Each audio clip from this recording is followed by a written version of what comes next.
Sa muling pagsalang ni Ombudsman Conchita Carpio Morales sa impeachment trial kanina, ilang mga pasabog na naman ang binitawan niya.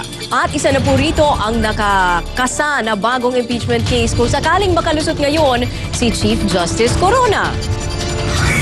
Malalaking deposits at withdrawals sa mga mahalagang petsa ang isa sa mga nakita ni Ombudsman Conchita Carpio Morales sa tulong ng Commission on Audit ng pag-aralan nilang umano'y $82 accounts ni Chief Justice Corona. May 3, 2007, ilang araw bago ang midterm elections, 5 beses daw na may pumasok na pera sa iba't ibang account ni Corona sa BPI. Ang suma total aabot sa mahigit $293,000. Noong 2004 presidential elections naman, nagkaroon daw ng kabuang $1 million na deposito sa account ni Corona sa BPI Acropolis noong May 12 at May 14. Pero tanong ni Justice Cuevas kay Morales, inimbestigahan din ba ng Office of the Ombudsman ang mga numero at halagang ito na galing sa Anti-Money Laundering Council? None conducted any inquiry? From the bank? Yes. No. You swallowed hook, line, and sinker the entire contents of the document. The presumption is that they would give to me correct information. Giit ng Ombudsman dahil sa bank secrecy law, wala silang kakayanan para imbestigahan kung accurate o hindi ang datos mula sa AMLAC. Not go directly to the bank to verify whether the data entered here are correct. Dito na nagpahayag ng pagkabahala ang ilang senator judge. Posible raw kasing nagagamit ng Administrasyong Aquino ang AMLAC at ang Ombudsman para gipitin ang mga kokontra kay Pinoy at sa mga kaalyado nito. Tutusan kayo ng Malacanang, oy, tingnan mo yung records niya sa bangko, gamitin mo yung AMLAC para ipitin itong senador o congressman ito. Posible ho mangyari. I would not jeopardize my 40 years of government service by allowing myself to be a tool of anyone. Nagkainitan pa nga si Morales at si Senadora Miriam Santiago. Should somebody file a complaint against any of our senators or members of the House, you can just go straight to AMLA. That would depend on the complaint, Your Honor. Is it your considered opinion that, as in this case, you can just go direct to AMLA and not follow the procedures in the AMLA law?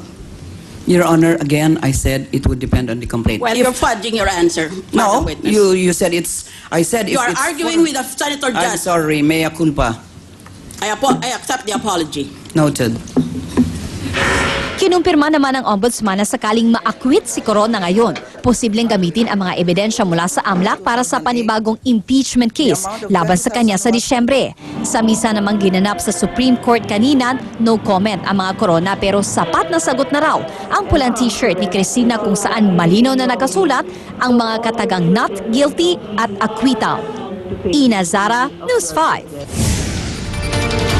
Naghain na ang mga miyembro ng gabinete ng kanilang Statement of Assets, Liabilities and Net Worth o SALN.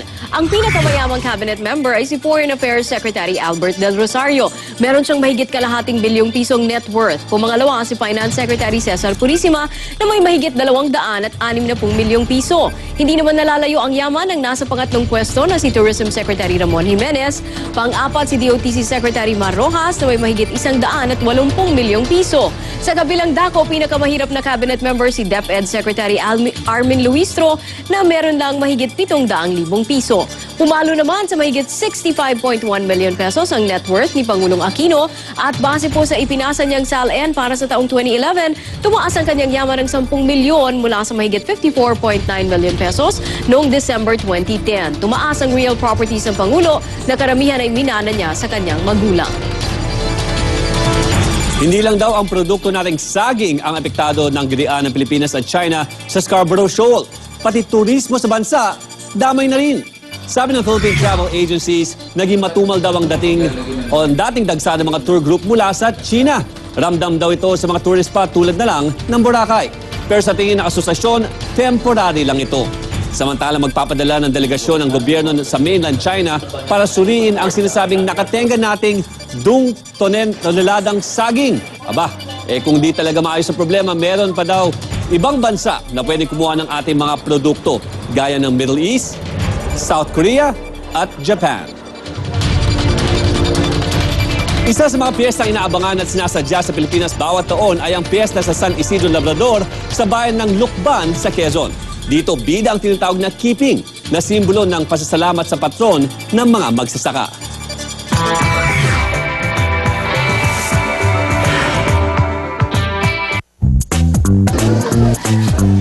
Hindi lang sa Banahaw, Pansit Habhab at Longganisa sikat ang probinsya ng Quezon. Pagsapit kasi ng buwan ng Mayo, pinaka-aabangan ang selebrasyon ng kapistahan ni San Isidro Labrador.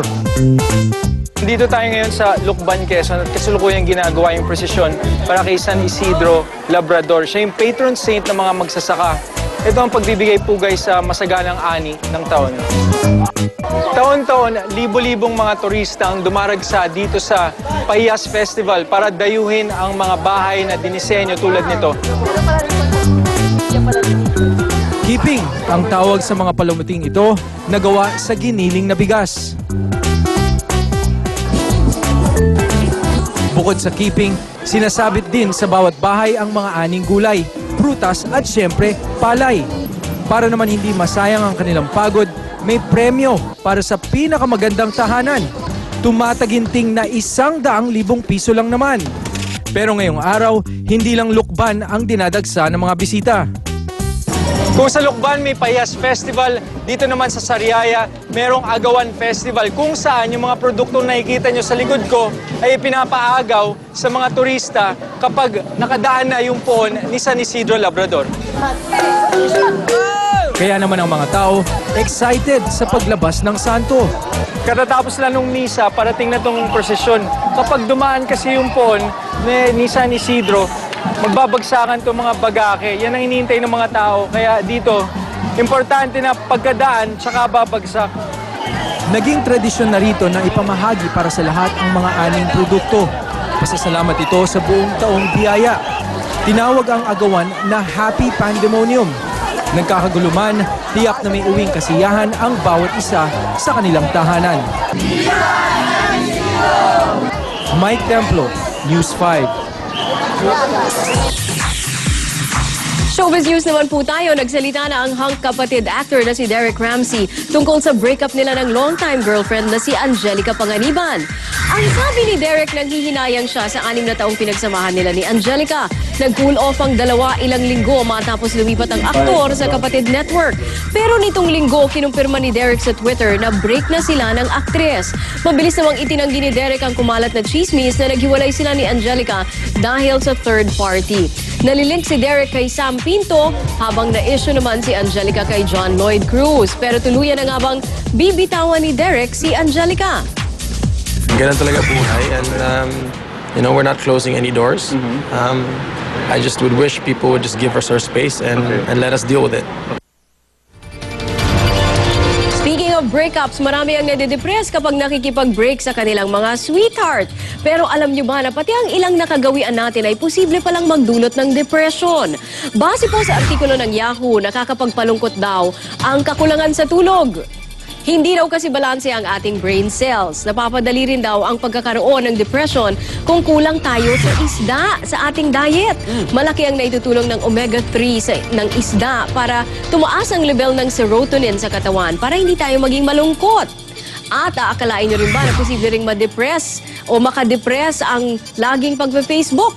Base sa pag-aaral, nakakalungkot daw ang kawalan ng real-life relationship ng mga tao na mahilig tumambay sa harap ng kanilang mga computer. Dapat itago mo rin yan. Para may kopya tayo. Marami kang i-review mamaya. Ito yung tanong naman natin. Magpapatuloy ba ang pag-ulan na nararanasan natin nitong nakaraang mga araw? Alamin natin mula kay Marga Vargas. Nagulat ba kayo sa biglang pagbuhos ng malakas na ulan sa Metro Manila kanina? Hindi pa yan senyales na simula ng rainy season. Sabi ng Pag-asa, localized thunderstorm lang daw ito na dulot ng mainit na panahon nitong mga nagdaang araw. Nasa transition period na kasi tayo para sa panahon ng tag-ulan, kaya unti-unti na rin nagpaparamdam ang hanging habagat. Dahil dyan, asahan ang pag-uulan lalo na dito sa may Ilocos region. Maging mainit man sa umaga at tanghali, asahan na lalamig sa hapon o gabi dahil sa panandali ang mga pag-ulan. Ganyan din ang magiging panahon sa Visayas at sa Mindanao, hindi lang dahil sa mahinang habagat kundi pati na rin sa epekto ng Intertropical Convergence Zone. At yan ang lagay ng panahon. Ako po si Marga Vargas. Tuwing umuulan at brownout, nakahiligan natin maglaro na lang sa loob ng bahay. At tinan nyo po, yan din ang trip ng dalawang pusa. Kaya sila pumatok sa YouTube. Ayan, Naglalaro kasi ang dalawa ng tetherball kung At saan ang galing, hinahampas nila ang isang bola na nakatikit sa poste. Galing ng pasahan, no? Aha, Bilib ang kanilang amo dahil mas magaling pa sila kesa sa tao. Sa sobrang galing, mukhang masyado pang nanggigigil ang mga pusa sa paghuli ng bola. O, hindi pa tumitigil matagal-tagal yung pasahan nila ng bola. Paano kaya magkapikunan ng pusa kapag natalo yung isa? Ay, lilipat siya dun sa lalagyan ng isa. Asawa ka ng tenga. Pahamunin niyo ng away. Hawakan ng tenga. Parang batang Pilipino lang, Giggle match? At yan po ang kalahating oras ng mga balitang dapat malaman ng bawat Pilipino dahil ang balitang ito tungkol sa iyo at para sa iyo. Ako po si Cherry Mercado. Saan man, kailanman, kapatid. Ako po si Paolo Bejones at ito ang Pilipinas News. Magandang umaga.